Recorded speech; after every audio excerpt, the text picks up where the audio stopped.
Deus abençoe cada um de vocês. Sabe, na nossa última reunião, a gente começou a falar sobre a volta de Jesus. Os sinais que antecedem a volta de Jesus. Os discípulos, no Monte das Oliveiras, perguntaram para ele: Senhor, qual é o sinal da tua vinda e do final dos tempos? Então, o primeiro sinal que ele deu, isso está em Mateus 24, foi o engano. O espírito do engano.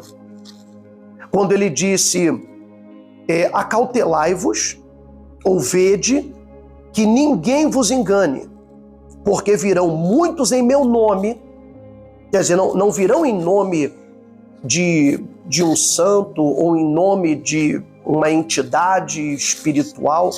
Não, Jesus disse, eles vão vir em meu nome, falando de mim, usando a Bíblia. Muitos virão em meu nome, dizendo, eu sou o Cristo. Esse é o ponto principal. Muitos virão em meu nome, quer dizer, vão falar de Jesus. Mas quando acontecer um milagre, eles vão dizer, o milagre é porque o meu ministério é forte. O milagre é porque a minha igreja é forte. O milagre é porque a minha fé é forte. Então, essas pessoas que falam, começam falando em nome de Jesus, mas depois atribuem a si os milagres, as transformações, os testemunhos, atribuem ao seu império religioso ou à sua igreja, eles estão se auto-intitulando Cristos, salvadores. Porque o Cristo é o escolhido, é o ungido, como eu disse na última reunião que a gente fez, aqui, o nome de Jesus não era Jesus Cristo, era Jesus. Cristo era o título, o escolhido, o ungido. É isso que significa Cristo.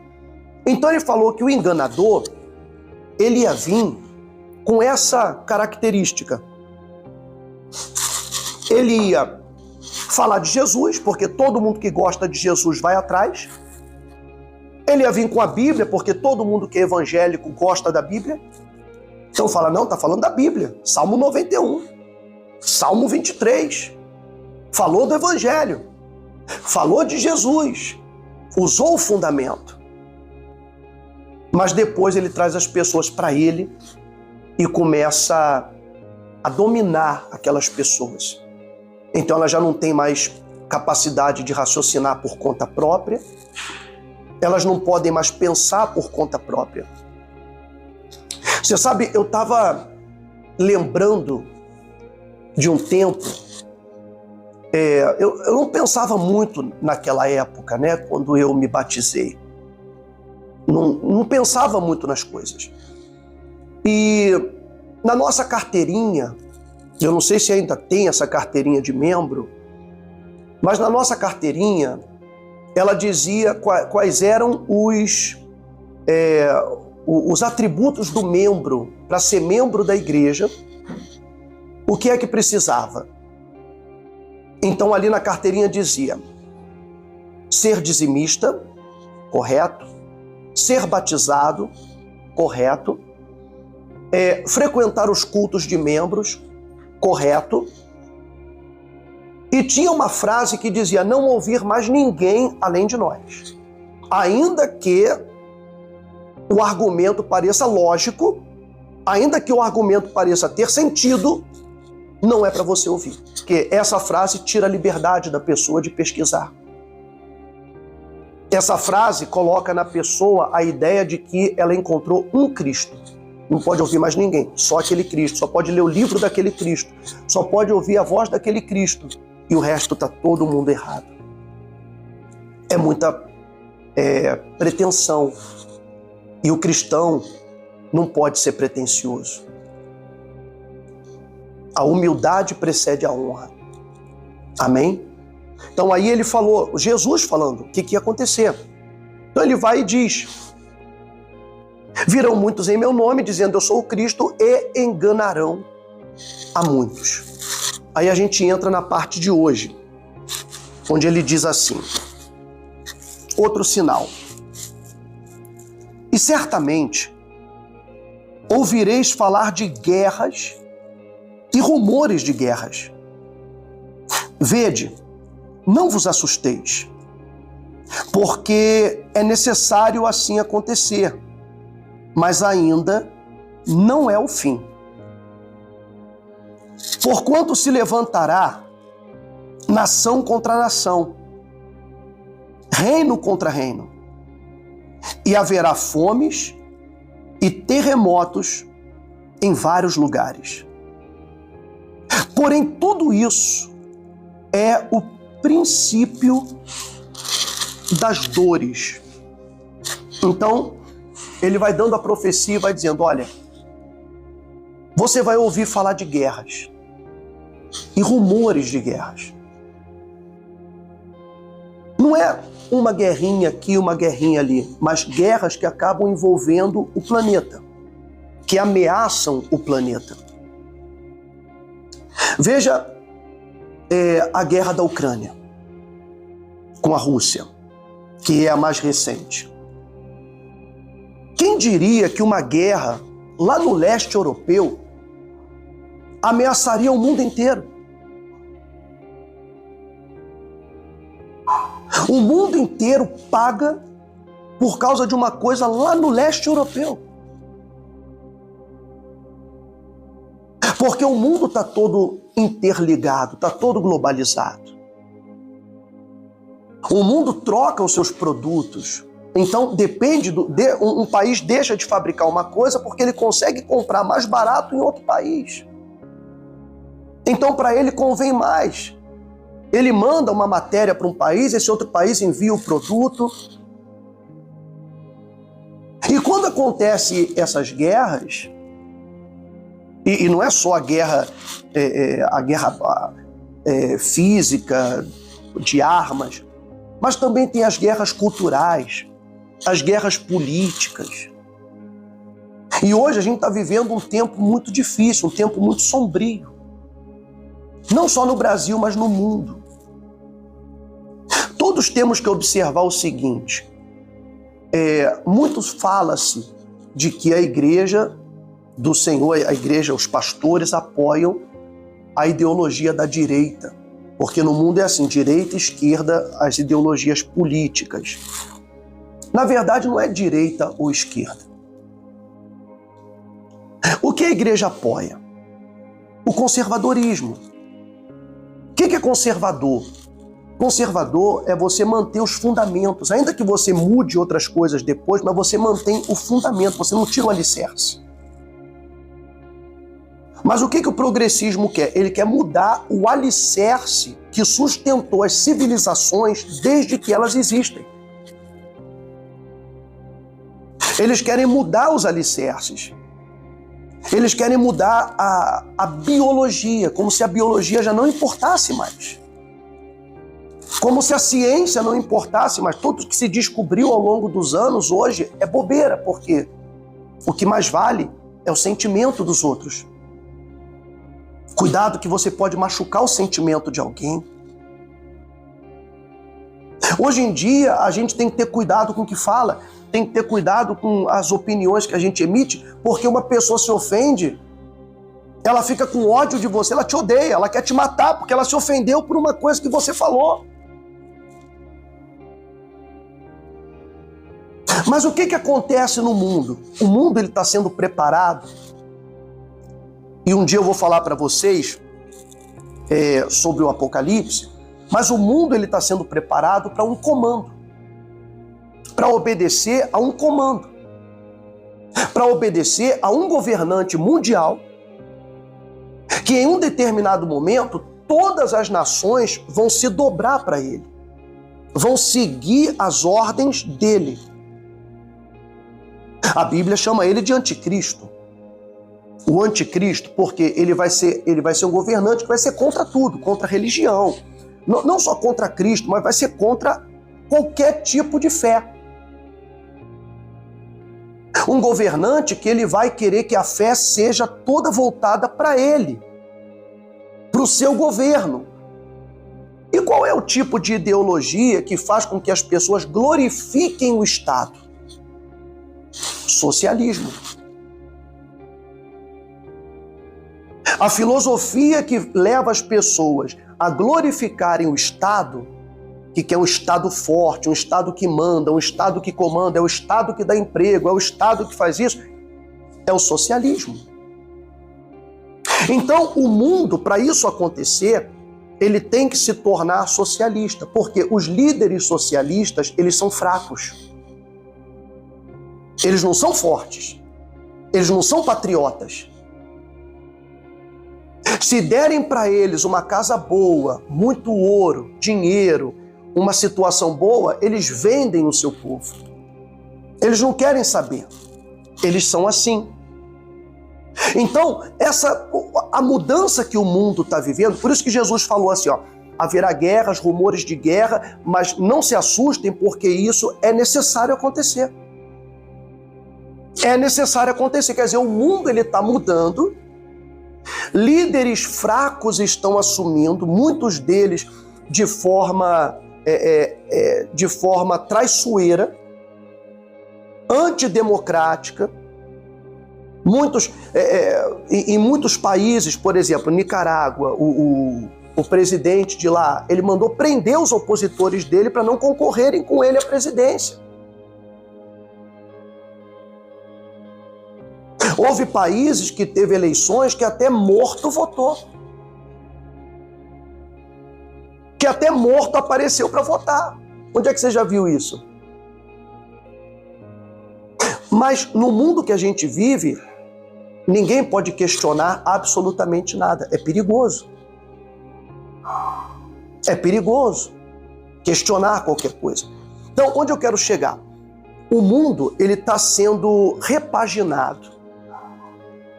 Líderes fracos vão assumir as nações para que quando esse anticristo surgir, todo o mundo se dobre para ele. E quando isso acontecer, a única voz dissonante vai ser a voz cristã, que ainda defende os valores, que ainda defende os princípios cristãos. Quando isso acontecer, aí o Senhor Jesus fala, então sereis atribulados, falando dos cristãos, da igreja. Então sereis atribulados e vos matarão. Sereis odiados de todas as nações por causa de meu nome. Veja se isso já não está acontecendo. Veja se não há hoje um ataque a pastores, um ataque a religiões, um ataque ao cristianismo. Humoristas fazem séries de humor de final de ano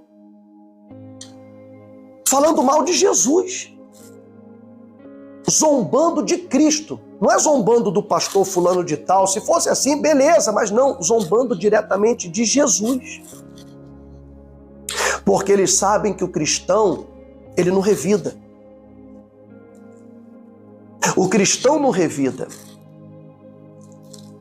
Você vê um tempo atrás na França, uma revista, acho que foi a Charlie Hebdo, fizeram uma charge com o profeta Maomé. A revista foi atacada. Muçulmanos mais radicais atacaram. Onde você viu um crente radical jogando bomba em algum lugar? O que um crente radical pode fazer? Abrir a Bíblia para uma praça e ficar gritando. Qual é o mal que ele faz? O crente mais radical não invade casa de ninguém, não faz mal para ninguém. Então, sabendo disso, ele está dizendo, vão te atribular, vão te perseguir, vão tentar te matar, quer dizer, vão tentar calar você, vão tentar te desacreditar, vão chamar o crente de inimigo da ciência. Vão chamar o crente de discriminador. Você discrimina a sexualidade das pessoas. Você discrimina, você não respeita o sentimento, você não respeita as outras religiões. Então, pelo fato do cristão ele afirmar ou se afirmar na sua fé, o mundo vai entender que ele está dizendo que as outras religiões são falsas, ainda que o crente não diga isso. Mas é a mesma coisa, por exemplo, que uma pessoa fala assim: eu gosto tanto de ser magra, aí a outra vai dizer assim: o que você tem contra os gordos? Gordofóbica. Não é assim o mundo que a gente vive hoje? Você diz: eu gosto tanto de macarrão, e a pessoa vai dizer: o que você tem contra o arroz e feijão? Estou dando um exemplo para você. Então, quando você tem uma opinião forte, e o cristão verdadeiro, ele tem uma opinião forte. A pessoa que não é verdadeiramente cristã, ela fica no chove e no molha. Ela é morna, é o crente morno. E o que a Bíblia fala do crente morno? O cristão morno. Está lá em Apocalipse.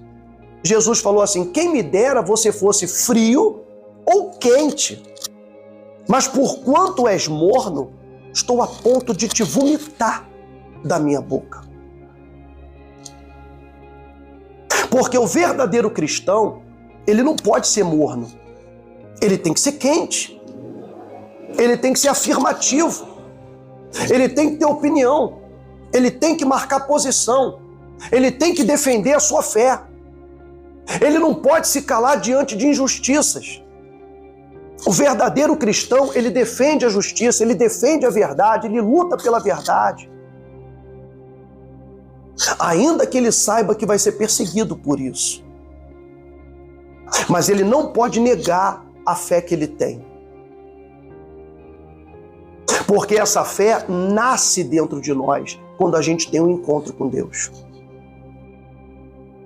Essa fé, ela dá um sentido pra gente. Ela dá um sentido para a nossa vida. Eu converso com centenas de pessoas pela internet que pedem oração, pedem ajuda. Muitas estão me vendo aí enquanto a gente está fazendo essa célula. E pessoas que frequentam igrejas. Diversas igrejas. Igrejas do bairro, igrejas famosas. Muitas dizem: eu sou de uma igreja tal, igreja famosa, igreja conhecida, igreja da mídia. Mas você vê, a gente conversa e muitos não têm, a vida de muitas pessoas não tem sentido. Ela não vê sentido na sua própria vida. Nada lhe satisfaz. Nem um relacionamento, nem um namoro, nem um amigo, nem uma festa, nem nada, nem um culto, nem nada. Nada. Por que isso acontece? Por que nada satisfaz, nada deixa essa pessoa feliz? Ela é cristã, ela crê em Jesus, ela acredita na palavra de Deus. Não faz nada errado. Ela não teve um encontro com Deus. Ela não teve esse encontro com Deus.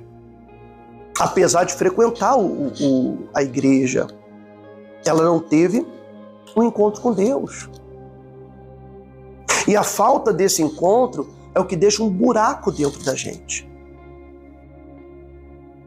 É o encontro com Deus que faz a tua vida ter sentido. É o encontro com Deus que faz o teu trabalho ter sentido. Que faz a tua vida sentimental ter sentido. O teu casamento ter sentido. É o encontro com Deus que dá sentido a tudo na sua vida. Há pessoas que elas têm tudo, mas ela não vê sentido em nada. Muitas pessoas dizem: eu não quero mais viver. Não quero mais viver. Ela tem um marido, ela tem filhos, ela tem um casamento, ela tem um trabalho, muitas delas têm um restaurante. E a pessoa fala: eu não quero mais viver.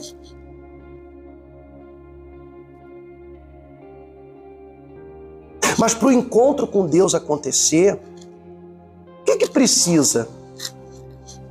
O que precisa para acontecer um encontro entre duas pessoas? As duas têm que querer esse encontro. Se uma delas não quiser, se uma delas não comparecer, esse encontro nunca vai acontecer. Deus quer esse encontro. Ele quer. Mas cada um de nós temos que também querer. E abrir o coração. Baixar um pouquinho as nossas defesas. A gente chega diante de Deus com muita defesa. Muito armado, muito armada. Não abre o coração. Não se derrama. Sabe aquela coisa de você estar diante de Deus em oração e você se debulhar em lágrimas e chorar como uma criancinha? Quando alguém te fez mal? Sabe aquela criança que a mãe deixa com alguém, vai trabalhar e aquela pessoa maltrata e a criança fica ali, quando a mãe chega, a criança começa a chorar para a mãe e fala assim: mãe, ela me machucou. E a criança fica ali se segurando o dia inteiro, porque ela sabe que não pode fazer nada, senão aquela pessoa vai machucar ela. Quando a mãe chega, ou o pai, a criança se derrama, porque sabe que chegou quem vai proteger ela. Esse é o nosso Deus. Esse é Jesus. É aquele que vem para você e ele diz: olha, eu sou teu pai, o teu verdadeiro pai, eu te protejo, eu te guardo, eu te amo. Eu amo você. Eu quero cuidar de você. Me deixa cuidar de você. Me deixa ser o teu amor, me deixa ser o teu protetor, me deixa ser o teu amigo. Não veja Deus, ou não veja Jesus como uma energia que está lá no alto, que sabe, que é inatingível, que é inalcançável. Nós é que muitas vezes somos inalcançáveis. A palavra de Deus diz assim, Jesus diz: olha, eis que estou à porta e bato. Quer dizer, eu quero encontrar você, mas às vezes você não quer me encontrar, você não quer me ver. Você não me abre a porta, você não quer ver a minha cara, você não quer falar comigo, você não se abre para mim. Então ele diz: olha, eu estou na porta, eu bato.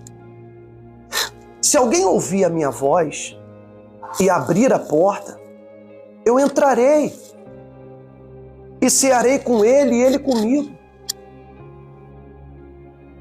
Se alguém ouvir a minha voz, sabe aquela casa barulhenta? Você já esteve numa festa que todo mundo está falando ao mesmo tempo e aí chega alguém atrasado e fica batendo na porta, tocando a campainha e ninguém escuta, e a criatura fica lá. Barulho demais dentro de casa, a pessoa não consegue escutar quem está na porta. E às vezes a nossa vida, os problemas, as preocupações fazem tanto barulho, e a gente ouve tanto barulho, a gente ouve as vozes na nossa mente, as vozes da decepção, a voz da frustração, a voz do medo, a voz da tristeza, a voz da depressão, a voz da raiva, a voz dos traumas da nossa infância, a voz das lembranças. A gente ouve tantas vozes, e Jesus batendo lá na porta: ei, me deixa entrar que eu silencio tudo isso para você. Deixa eu entrar que eu vou falar e você não vai ouvir mais nada, você só vai ouvir a mim. E eu vou acalmar você. Eu vou acalmar teu coração, eu vou acalmar a tua alma, eu vou acalmar a tua saúde, eu vou acalmar a tua família, eu vou acalmar a tua vida financeira, eu vou acalmar tudo, porque se o emocional se acalma, todo o resto vai se acalmar. Se o emocional se acalma, todo o resto se acalma. Eu vou dar um último exemplo antes da gente terminar essa mensagem. Jesus entrou com os discípulos no barco e eles foram atravessar o mar da Galileia. No caminho, se levantou uma tempestade. Você lembra dessa história, não lembra? Se levantou uma tempestade de vento, ondas fortes, o barco balançava. Nossa, entrava tanta água naquele barco. E os 12 apóstolos, preocupadíssimos, jogando água, tirando água do barco. E Jesus estava lá no cantinho, dormindo. O couro comendo, todo mundo gritando, nervoso, pensando que ia morrer. Vamos morrer, vamos morrer. E Jesus dormindo. Aí eles vieram Senhor, Senhor, o Senhor não se importa que a gente vai perecer? Vamos morrer todo mundo.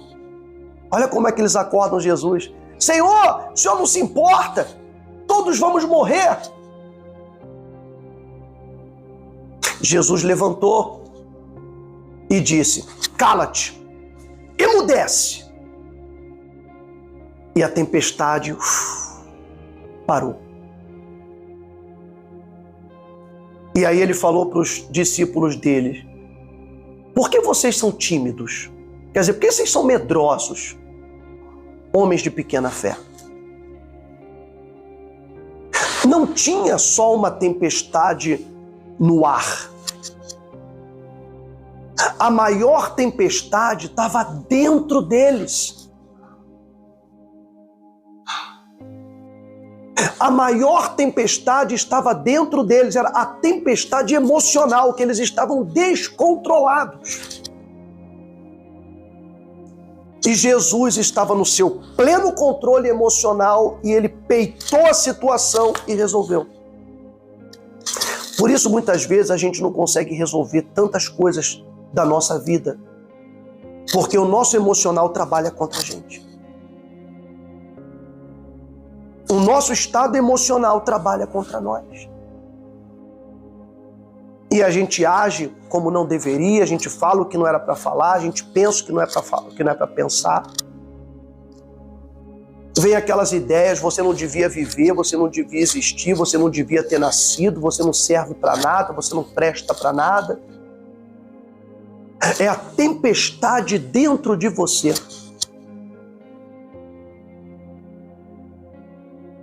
Então Jesus acalmou as duas tempestades. Acalmou a tempestade que estava do lado de fora, mas primeiro acalmou a tempestade que estava dentro deles. E é isso que ele quer fazer: acalmar a tempestade que está dentro de você. A dúvida, o medo, a insegurança, a preocupação. Ele quer acalmar essa tempestade. E aí você vai ter condições de resolver tudo que tiver à sua volta. Problemas financeiros, problemas de trabalho, tudo isso você vai ver como coisinhas menores. Já ouviu aquele termo? Fulana está fazendo uma tempestade num copo d'água. Por quê? O que é tempestade num copo d'água? A tempestade dela é emocional. É uma tempestade emocional. Entendeu? Pegou o espírito? Sim? Então, é isso. Quando a gente entende isso, a gente abre a porta. Abre a porta, ele está batendo na porta. Me deixa entrar que eu vou acalmar isso, eu vou acalmar essa tempestade dentro de você. Você está se escorando em pessoas, está se escorando em relacionamentos, você está se escorando em coisas. E tudo que você tem que fazer é abrir o teu coração e deixar eu entrar, me assumir. Jesus quer que você o assuma. Você tem que assumir Ele. E o maior problema é esse. É a pessoa assumir Jesus na sua vida. Mas é aí que começam as verdadeiras mudanças. Quando a gente assume: eu sou de Deus. Eu sou de Deus. Eu sou cristão, eu sou de Deus. Eu penso assim, eu acredito assim. Então vão aparecer para vocês ofertas, para você fazer coisas, situações, para te desviar dos princípios, e você já vai ter na ponta da língua a resposta: não. Por que não? Por que não? Não vou fazer isso. Não vou me envolver com isso, não vou me envolver com aquilo, não vou me envolver com fulano, com beltrano. Por quê? Porque não está de acordo com a minha fé. Isso não significa que você vai ficar brigado com o mundo inteiro. Em questões de trabalho você se relaciona com todo mundo, mas uma coisa é você se relacionar por questão de trabalho, outra coisa é você se envolver e se deixar envolver pela cultura, pelas ideias, pelo que aquela pessoa pensa. Há uma diferença muito grande. Que ser cristão não é você viver numa bolha e se afastar de todo mundo. Não, porque todo mundo é errado e a gente é certo? E a gente é perfeito? Ninguém é perfeito. Na vida, a gente tem que lidar com todo mundo. Tem que se relacionar com todo mundo. Nós trabalhamos, estudamos, temos vizinhos. Pessoas que têm fé diferente, pensam diferente. Para isso tem um respeito, você respeita o limite da pessoa, ensina essa pessoa a respeitar o teu limite, a não passar do limite contigo, porque é assim que a gente faz, a gente não deixa a pessoa avançar a fronteira com a gente, e a gente também não avança a fronteira da pessoa. É o respeito. Mas a gente não se envolve, o cristão ele não se envolve. E não se deixa envolver com más conversações, com costumes diferentes, porque senão, com a convivência, a pessoa começa a achar que o errado é certo. Ou que o errado não é tão errado. Não é tão ruim assim. Não é tão mal assim. E começa a minimizar o pecado, começa a minimizar as coisas erradas. Isso não é bacana. Isso não é legal. Isso forma cristãos mornos. E a gente não pode ser morno, a gente tem que ser quente. Amém?